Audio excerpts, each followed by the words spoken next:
Dobrodošli v novi oddaji Zmorem. Zaradi koronavirusa se življenje žal še ni vrnilo v tiste stare, ustaljene tirnice. Tudi športnih dogodkov ni, ampak v zakulisju se vseeno dogaja marsikaj zanimivega. In o tem bomo govorili v naši tokratni oddaji. Najprej pa bo naš gost, predsednik Zveze za šport invalidov Slovenije, Damjan Lazar. Pandemija koronavirusa je pošteno pretresla svet, jasno pa tudi športni svet. Predstavljene so bile olimpijske igre in jasno seveda so sledno tudi paralimpijske igre. Z nami je Damjan Lazar, predsednik Zveze za šport invalidov Slovenije. Damjan, pozdravljeni, kako ste? Ste zdravi?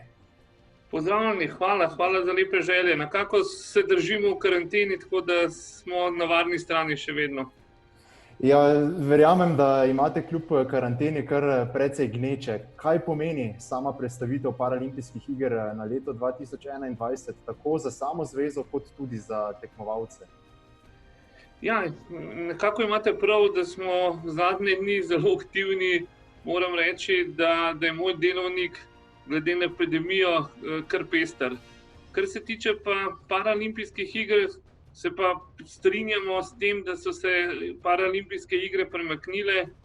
Dejstvo je, da športniki niso imeli enakih pogojev, pa da ta epidemija nekako ne kaže še hitrega konca in mislim, da je odločitev pravilna.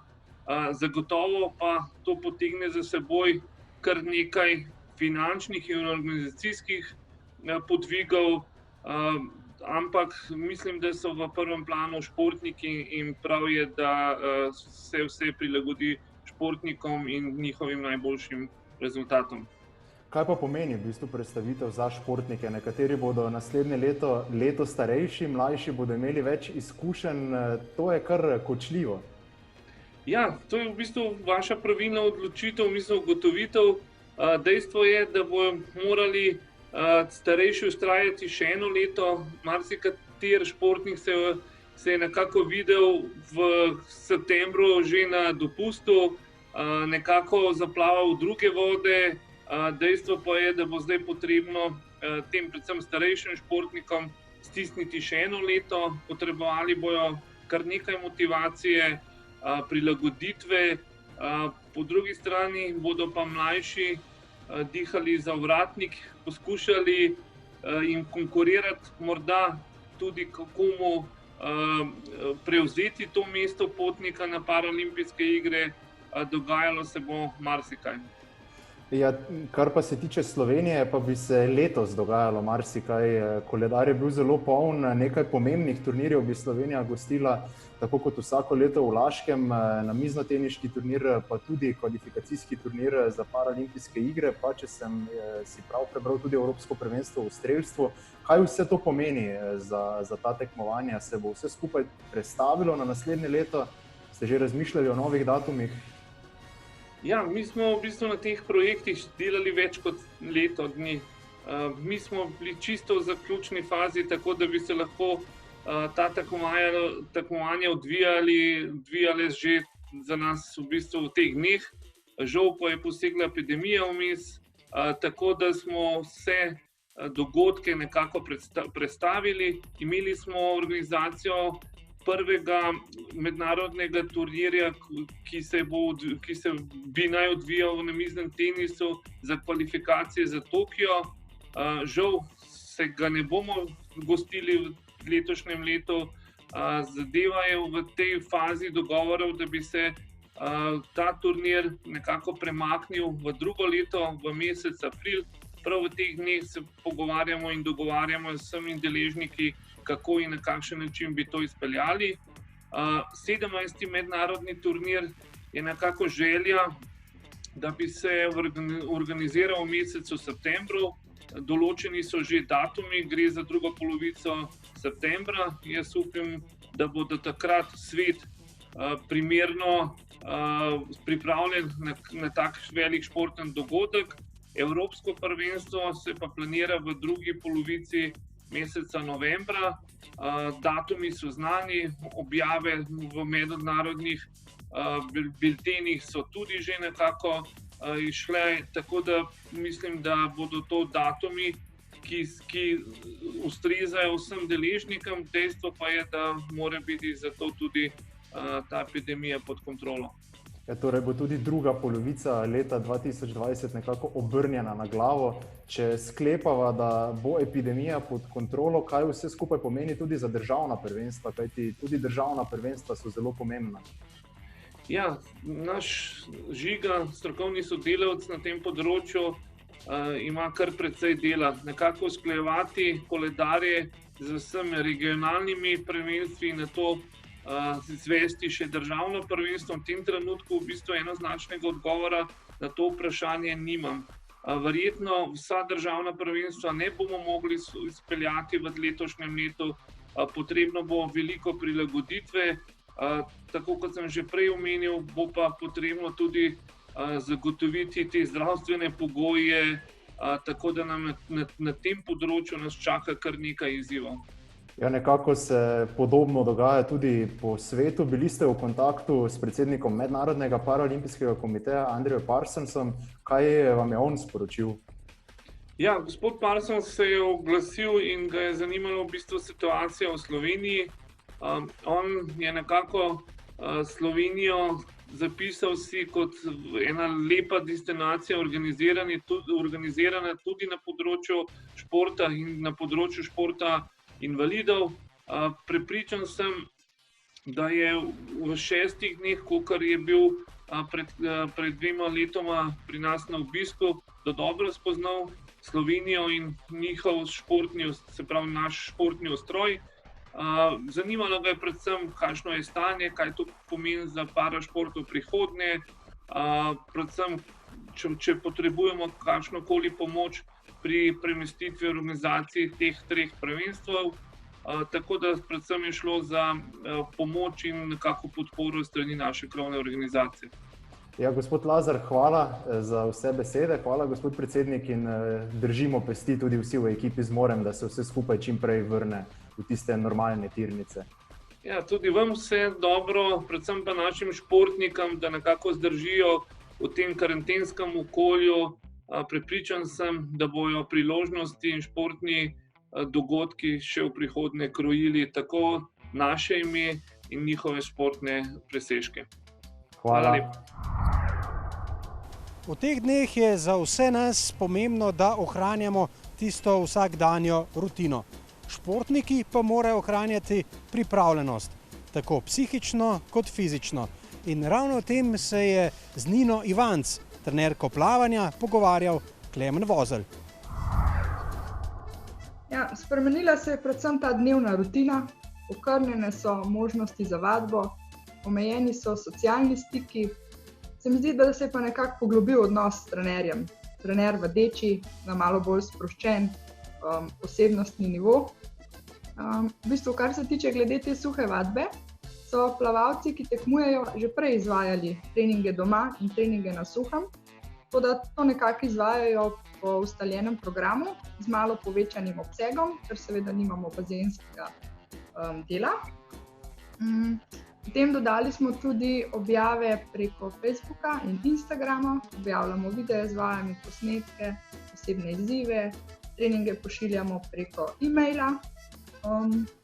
Potem pri mlajših je pa malo težje, pri njih smo pa malo spremenili način dela, tako da treningi niso preveč suhoparni. Eden izmed naših trenerjev, Žan Bricelj, je izdelal tudi zelo zanimivo senzorno igro, ki poleg gibalnega dela vključuje tudi čutila in pa lastno domišljijo. Se mi zdi pa, da največji primanjkljaj je pa pri otrokih, ki ne razumejo navodil, ne uspejo prebrati in razumeti naših ustnih in napisanih navodil, ni mi pa res koristila le vadba v bazenu. To so predvsem otroci z motnjami avtističnega spektra, ki bi sprostili odvečno energijo in stres v bazenu, se lahko neomejeno gibali, ali pa gibalno ovirani otroci in pa tisti, ki jim plavanje predstavlja kot nekakšno vsakodnevno terapijo. Vaši nasveti športnikom, tudi invalidom seveda predvsem, v povezavi s psihološko pripravljenostjo v teh časih, veliko je govora, dejansko se ta kriza nekako dotaknila vseh nas, kako vzdrževati neko pripravljenost, da se bo spet nekaj vrnilo v ustaljene tirnice za priprave, tudi morda fizične oziroma telesno pripravljenost? Ja, otroci s posebnimi potrebami in pa otroci z motnjami v duševnem razvoju tudi malo težje razumejo vso to nastalo situacijo. Zato priporočamo predvsem druženje z družino, aktivnosti v naravi, vzpostaviti si neko rutino, ki vključuje aktivno gibanje in pa aktivno preživljanje prostega časa. Priporočamo tudi, da se ogledate vse te posnetke in objavljene članke vrhunskih športnikov, kjer so se v zadnjih časih zelo približali tudi nam, ki nismo tako vrhunski. Priporočamo tudi vizualizacijo bazenskega plavanja, ker bazena seveda ne moremo nadomestiti, ampak je to nekako najboljši približek. Ja, tako. Kaj morda od sedanjega dela, oblike dela bi recimo, ko se stanje vrne v normalen čas, recimo spet lahko rekli, bi se dalo še uporabljati naprej? Kakšne nove metode, za katere ste jih zdaj morda spoznali in vidite, da so dobre? Ja, za vse nas je v bistvu ta situacija zelo nova in se vsi še učimo, zato lahko iz tega potegnemo kar največ. Zelo se nam zdi dobra tudi aplikacija Zoom. Preko nje izvajamo tudi treninge v živo, kjer lahko spremljamo naše plavalce, pravilno izvedbo, se malo vidimo, pogovorimo, s tem mogoče tudi povečamo motivacijo za naprej, ker je pri bazenu kar težko najti motivacijo naprej brez nekega cilja v vodi in pa tekmovanj, ki smo jih načrtovali. Tako da sigurno bomo to še uporabljali tudi v bodoče. Tako torej vse skupaj izgleda v teoriji. No, zdaj pa poglejmo še v prakso. Tako, pozdravimo še Leno Gaberšček, našo reprezentantko v odbojki sede. Lena, pozdrav, kako preživljaš karanteno? Zdravo, ja, mislim, da kar tako vsi, no. Že počas malo naveličana tega, da smo skozi doma, ampak nimamo izbire, tako da uživam, kakor se da v danih pogojih. Ja, zelo ste aktivni tudi na družbenih omrežjih, treninge so zagotovo videli že skoraj da vsi, ki vam sledijo. Kako ohranjate telesno pripravljenost v teh zahtevnih časih? Ja, jaz sem se lotila predvsem nekih aktivnosti v naravi, za katere prej nisem imela časa, kar mi je bilo na začetku ful fajn, ker sem lahko kolesarila, rolala, tekla. Zdaj pa moram priznati, da že res ful pogrešam žogo, dvorano in te neke ekipne treninge. Tako da, ja, vztrajam pa pri tem, kar se da, se pravi, skrbim za neko kondicijo. Probam tudi kaj z žogo narediti, čeprav to je še najbolj zahtevno trenutno, zaradi tega, ker nimam nekih primernih pogojev za to. Kdaj vas še malo motivirati naše gledalce, da tudi oni doma potrenirajo? Katere vaje bi predlagala Lena Gaberšček?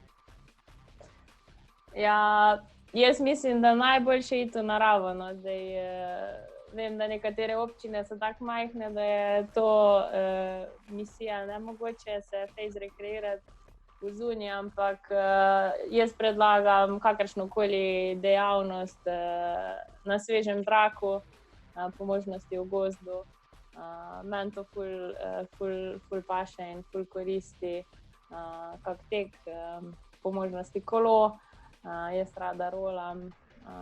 Drugače pa tudi kakšne vaje za močno, vse teh predlogov je zadnje čase res ful, tako da mislim, da bo vsak našel nekaj za sebe, kar mu je všeč. Ja, tudi če si ogleda tvoj video v celoti, bodo našli nekaj vaj. Ja, no tudi tam, ja. Lena, hvala, ostani zdrava, ostani doma in se slišimo. Hvala, enako.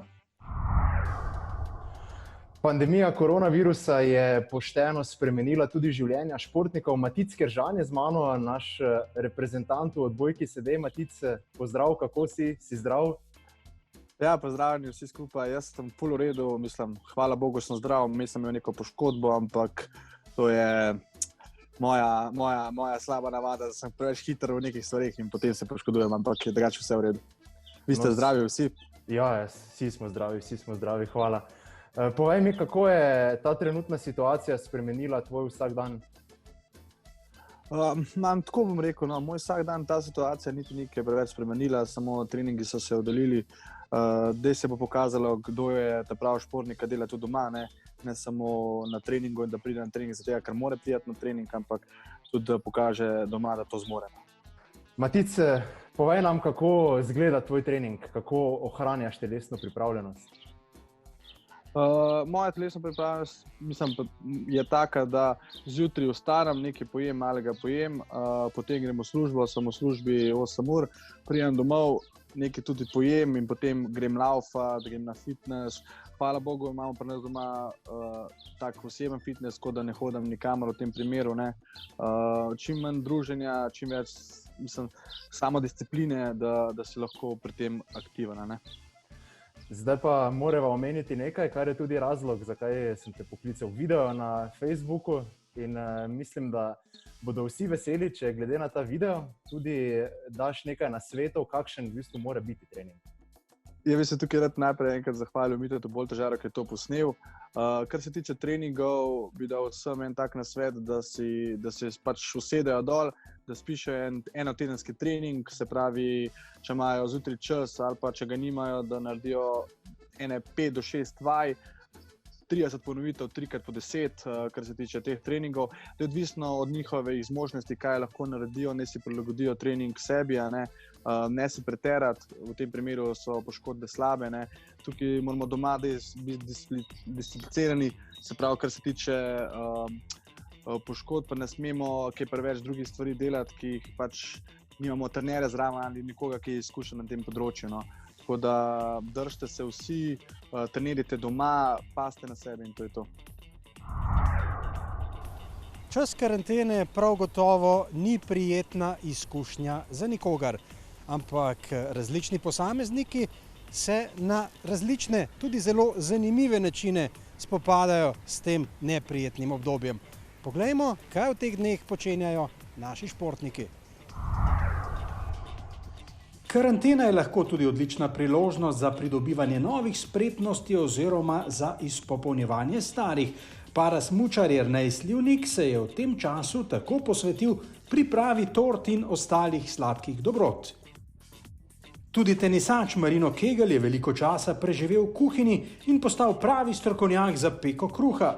Plesalka Lara Nedeljković pa je prosti čas izkoristila za izlete v naravo. Odbojkar Matic Kržan se je lahko še več družil s svojim dekletom. Gregor Gračner, podpredsednik Zveze za šport invalidov, se je z družino pogosto zabaval ob igranju družabnih iger, sam pa se je tudi rad podal v naravo.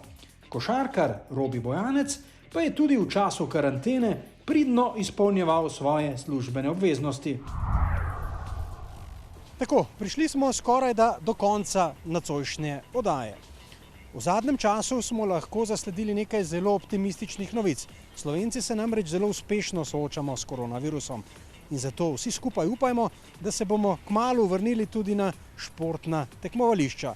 Našo oddajo zaključujemo v takšnem optimističnem slogu z našo novo športno himno. Držite tempo. Hvala, da ste bili z nami in ostanite zdravi. Ne gre se za to, koliko padeš. Šteje samo, koliko ostaneš, koliko to verjameš, koliko močno v to verjameš, na polno noto to verjamem, kdaj, 5 zjutraj že ostanem, brez budilke v glavi imam alarm, evo me, jaz sem pripravljen na nov dan, nov tempo in nov flow imam, pripravljen vedno, to ni game, to je moj life, gremo, to je naš fight.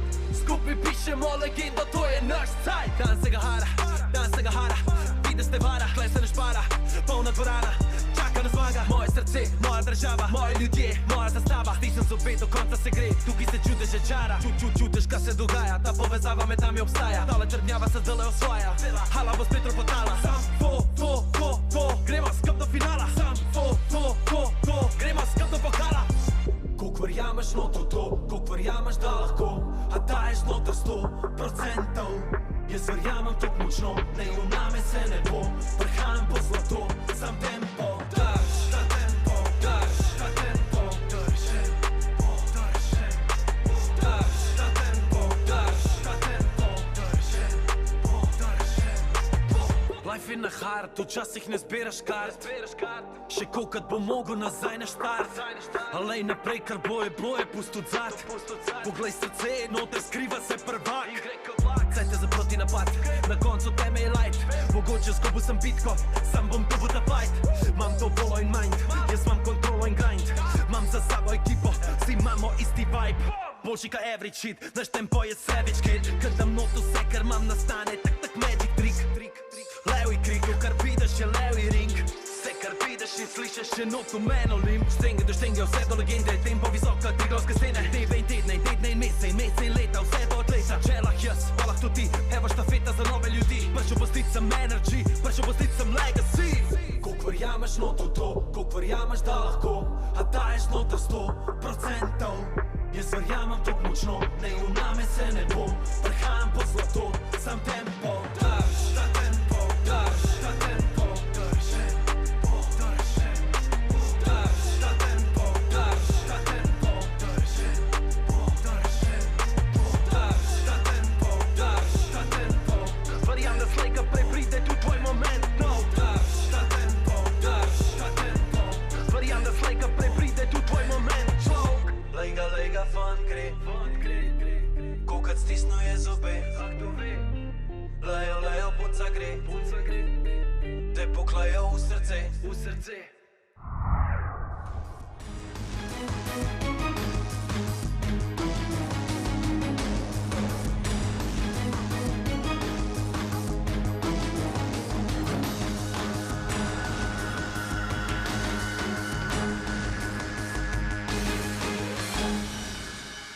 Oddajo sta omogočila Sportklub in Lidl Slovenija. Ustvarimo boljši svet.